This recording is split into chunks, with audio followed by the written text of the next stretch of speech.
Everybody, it's Gene Marks, and welcome to this week's episode of the Paychex Thrive Week in Review, where we take a few headlines from the news and talk about how they're impacting your business. Now, this week, I am not going to be talking about the tax legislation because things are still in process in the Senate right now, and we still have a ways to go.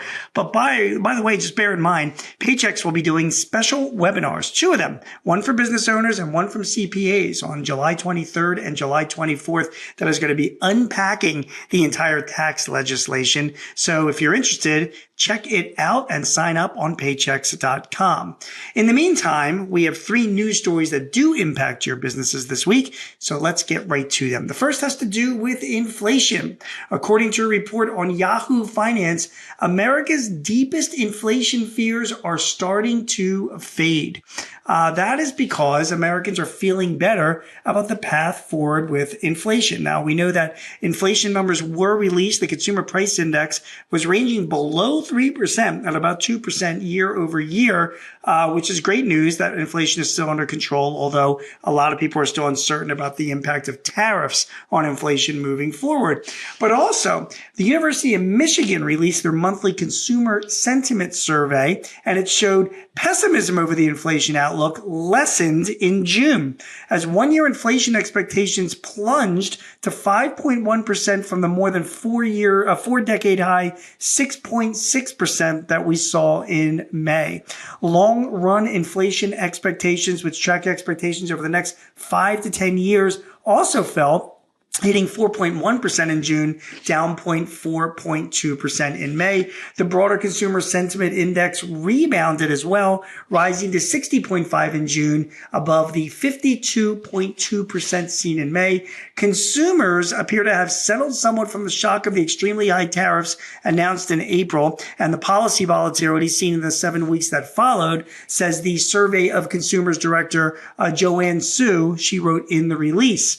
So consumers themselves are now mitigating back. Their sentiment has gone up this past month. Their fears of inflation have lessened a little bit. Doesn't mean that there won't be inflation impacts from tariffs, regardless of how they're resolved.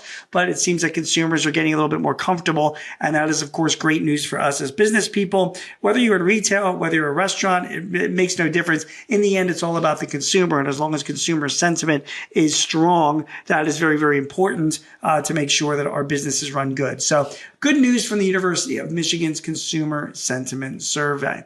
I also have some more interesting news as well. This news comes from Realtor.com. They reported most active for sale inventory since December of 2019. So let me tell you what this means.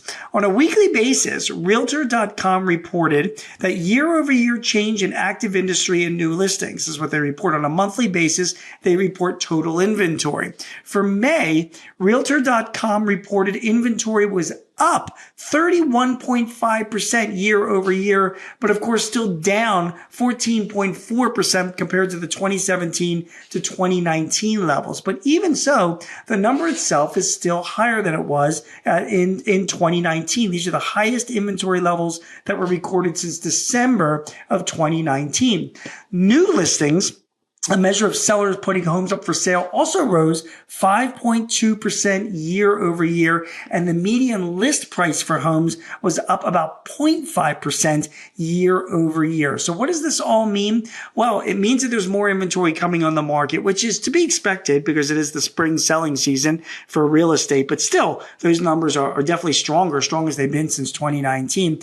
Home prices themselves have barely changed, but they still remain pretty elevated. So the question is, with mortgage rates still at about 7%, 6 to 7%, will people come out to buy? I am still not incredibly optimistic about that. And why?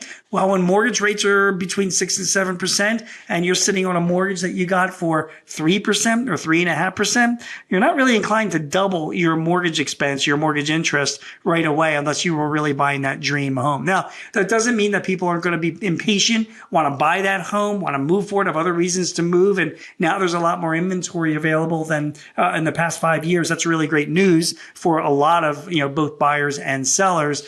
But I still think the real impetus, the real thing that will supercharge the real estate industry will be when interest rates, mortgage rates fall.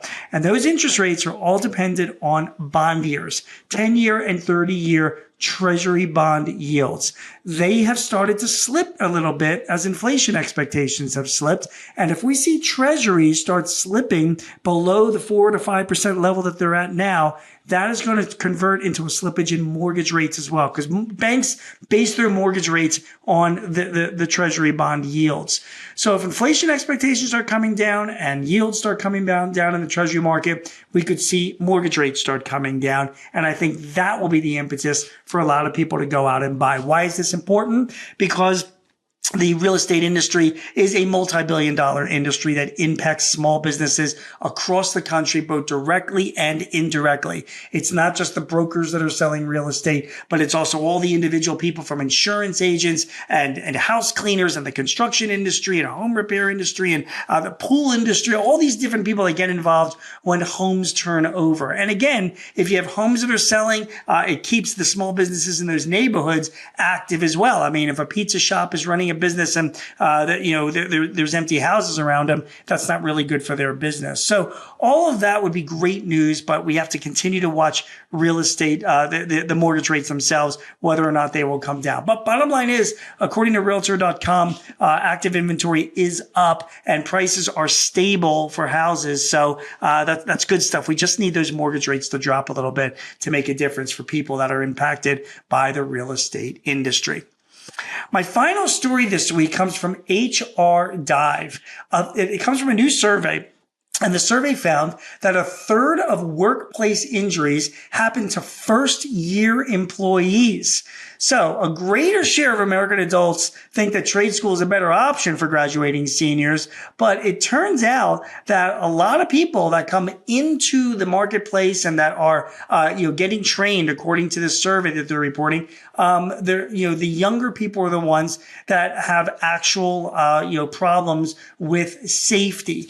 So it's an important number to keep in mind. If you're running a business, a warehouse or a manufacturing, and we hear that a third of those workplace injuries are happening to people in their very first year. I mean, I realize 2/3 happens to everybody else, but geez, a third in the first year. I think that's indicative that a lot of employers need to step up their safety training.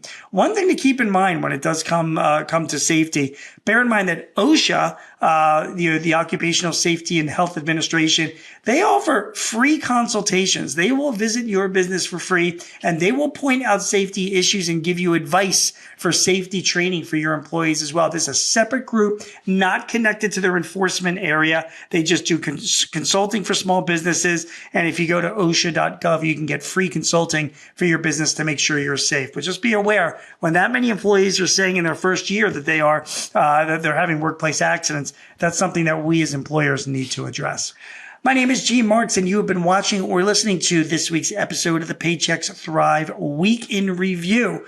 We'll be back next week with more help and information and advice and news that impacts your business. So hopefully you'll tune in. And remember, on July 23rd and July 24th, Paychex will be doing 2 webinars, one for small business owners and one for CPAs that will address our tax legislation.